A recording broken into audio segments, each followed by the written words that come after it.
আমার একটা ভাই শুধুমাত্র আমার একটা ভিডিওতে না, ম্যাক্সিমাম 10 থেকে 12টা ভিডিওর মধ্যে একই কমেন্ট করতেছে।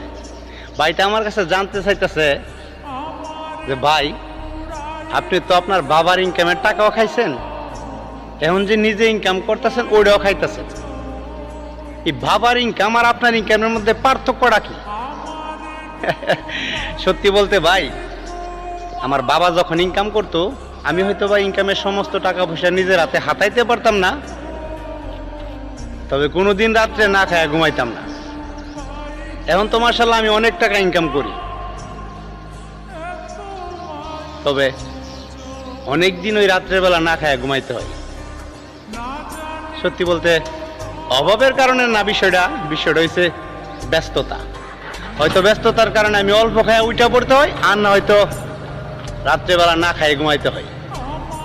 হ্যাঁ, কথাটা আমি আবেগ দিয়া না, একেবারে সিরিয়াসলি সত্য বাস্তব কথা বলছি।